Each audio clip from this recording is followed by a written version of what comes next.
Pemirsa, ulama karismatik Habib Lutfi bin Yahya bicara kebinekaan. Ini penting terutama bagi bangsa Indonesia yang akan menyambut tahun politik. Habib Lutfi juga mengulas makna tarekat bagi generasi muda. Simak wawancara bersama Habib Lutfi bin Yahya dalam segmen khusus Inspirasi Ramadan.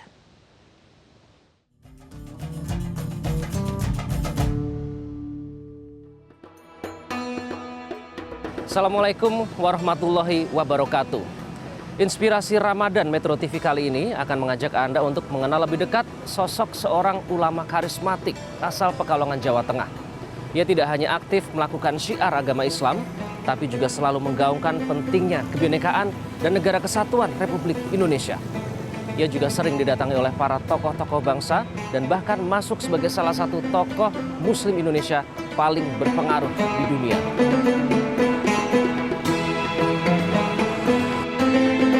Maka dari itu supaya saya dipanggil alim, maka menyebut diri saya al-fakir supaya dipanggil alim.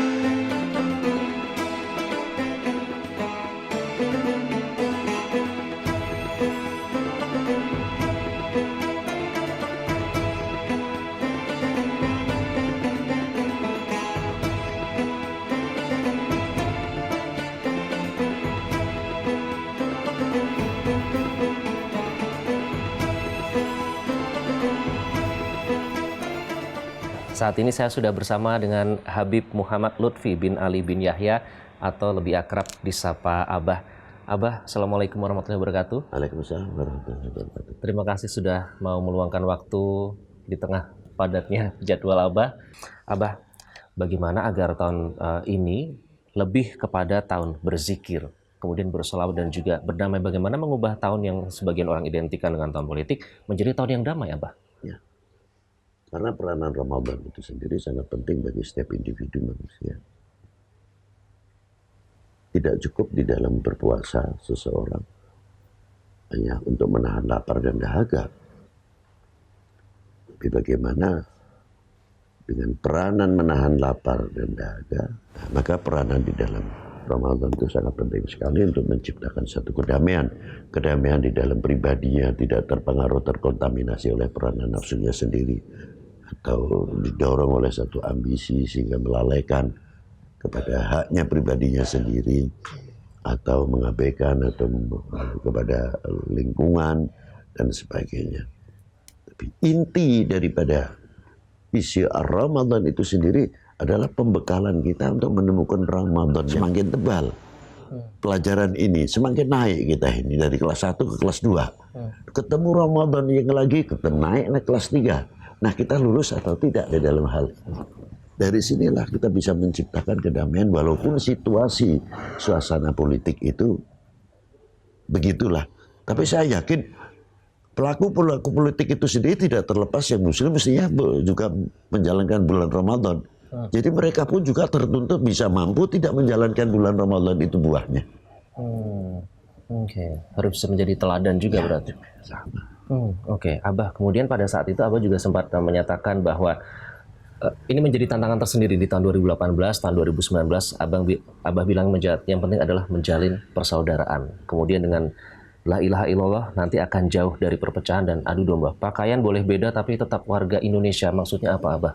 Nah, coba kita bertanya sama, kalau diri kita setiap hari ada alat mencucinya dengan air, wudhu dengan air, mencuci pakaian dengan air, menjadi pertanyaan, berapa kali setiap hari kita mencuci hati kita?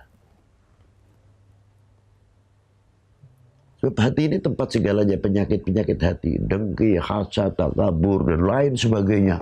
Itu sumbernya adalah bersumber di hati.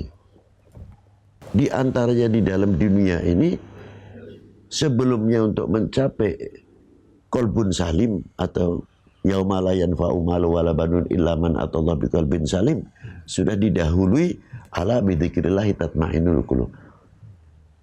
Mendapatkan ketenangan dalam bidzikrillah itu atau tidak, sedekah zikir letaknya terutama di hati. Bagian zikir itu la ilaha illallah untuk mencuci hati daripada sifat-sifat yang kurang terpuji. Nah, kalau kita sudah hati kita itu bersih, diwarnai, terukir dengan kalimat la ilaha illallah, kita tidak akan melupakan. Kita ini bagian yang dilihat oleh Allah Subhanahu wa taala. Pastinya kalau kita merasa dilihat dan didengar oleh Yang Maha Kuasa, pandangan kita pun akan terbatas melihat apakah kita punya mata ini selalu untuk membuka aibnya orang.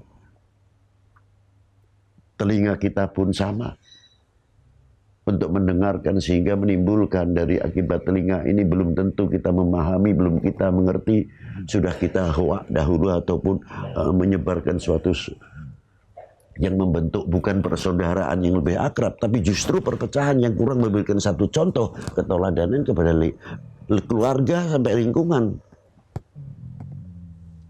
Tapi kalau kita ini merasa selalu didengar dan dilihat oleh Yang Maha Kuasa, paling tidak, walaupun tidak terlepas lupanya tetap menjadi pengiring kita. Tapi setidak-tidaknya kalimah la ilaha illallah itu akan selalu mewarnai kita karena kita bagian yang dilihat dan didengar oleh Yang Maha